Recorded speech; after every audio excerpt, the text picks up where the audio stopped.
warahmatullahi wabarakatuh. Perkenalkan, nama saya Siti Sri Mulyati dengan NIM 240302027. Saya adalah mahasiswi program studi Pendidikan Guru Sekolah Dasar Fakultas Keguruan dan Ilmu Pendidikan Universitas Muhammadiyah A.R. Parudin.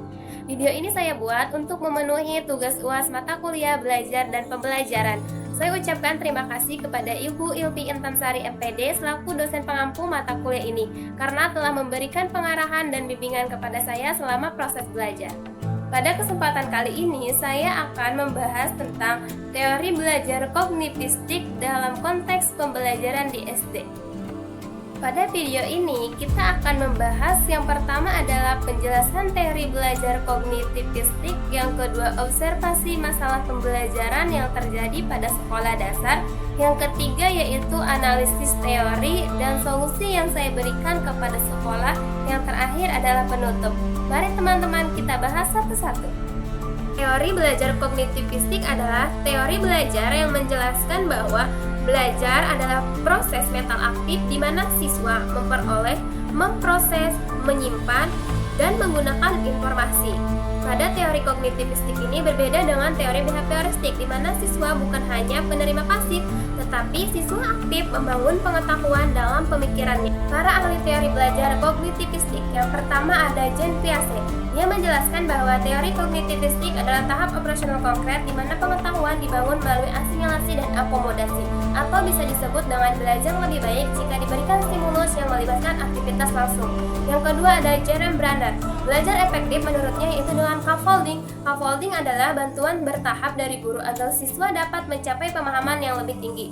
Untuk mencapai pemahaman itu bisa menggunakan 3 representasi pembelajaran, yaitu enaktif, ikonik, dan simbolik. Ketiga ada David Ausubel, mengatakan bahwa belajar efektif terjadi jika informasi baru terhubung dengan pengetahuan sebelumnya, atau disebut dengan meaningful learning. Maka dari itu, guru harus menyediakan advice organizer atau pengait awal supaya siswa fokus pada materi yang diberikan. Yang keempat ada Robert Gagne. Ada 9 tahapan belajar efektif menurutnya. Misalnya dengan menarik perhatian siswa, membantu siswa mengingat pengetahuan sebelumnya, dan memberikan umpan balik secara langsung ketika pembelajaran.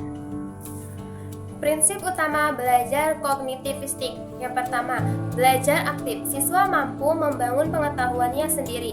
Yang kedua, pengorganisasian informasi membentuk kemahiran kognitif.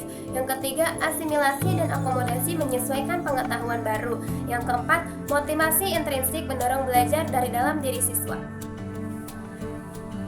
Implikasi teori belajar dalam pembelajaran SD. Yang pertama, gunakan advice organizer. Bisa dengan peta konsep atau mind map sebelum materi. Yang kedua, sajikan materi dari konkret visual ke simbolik. Yang ketiga, terapkan scaffolding, misalnya dengan pertanyaan secara bertahap.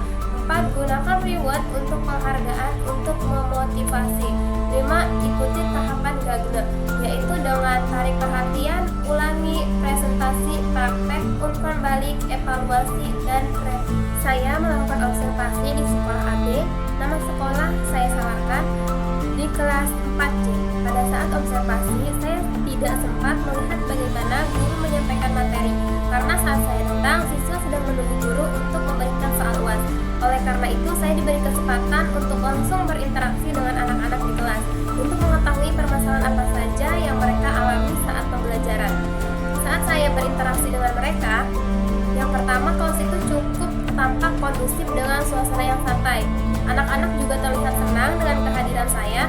Namun, saya melihat adanya perbedaan respon di antara siswa ketika diberi pertanyaan oleh saya. Yang pertama yaitu siswa kurang fokus. Ada beberapa siswa yang mengalami kurang fokus. Siswa terlihat tidak memperhatikan saya ketika saya berbicara di depan. Ada juga siswa yang sibuk dengan teman di sebelahnya, bahkan melamun atau mungkin tidak mendengar pertanyaan saya. Karena ketika saya bertanya, baru mereka mulai mencoba mendengarkan. Yang kedua yaitu siswa kurang aktif menjawab pertanyaan. Ketika saya memberikan pertanyaan, hanya sedikit siswa yang langsung merespon. Ada beberapa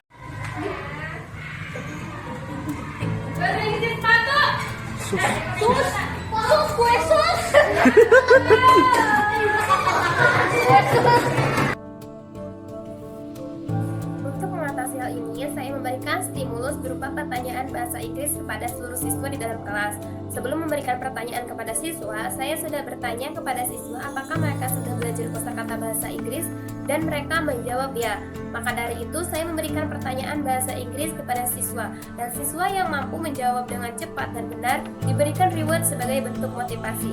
Dalam hal ini, kognitistik tindakan ini berkaitan dengan proses belajar sebagai aktivitas mental aktif yang melibatkan perhatian, persepsi, ingatan, dan pemecahan masalah. Dengan memberikan pertanyaan spontan, saya menstimulasi perhatian dan memori siswa agar lebih fokus serta memicu aktivitas kognitif mereka. Pemberian reward bertujuan untuk memperkuat motivasi belajar, reconfirmation positif, sebagai mana dijelaskan oleh Brunner dan Alcible. Selain itu, pendekatan ini membantu siswa yang berada pada zona perkembangan proksimal Vygotsky untuk lebih berani dan aktif melibatkan dalam kegiatan kelas. Solusi yang dapat diterapkan untuk meningkatkan fokus dan keaktifan siswa antara lain menggunakan pembelajaran yang menarik, strategi pembelajaran aktif, dan sistem penghargaan yang tepat agar pembelajaran menjadi lebih interaktif dan menyenangkan. Terima kasih banyak sudah menonton video ini sampai akhir. Dan untuk teman-teman, kalau sekarang kalian merasa sulit belajar, jangan menyerah. Ingat, belajar itu seperti mendaki gunung. Memang melelahkan, tapi pemandangan di puncak pasti indah. Tidak masalah berjalan pelan, yang penting jangan berhenti semangat belajar ya. Setiap orang punya waktu untuk bersinar.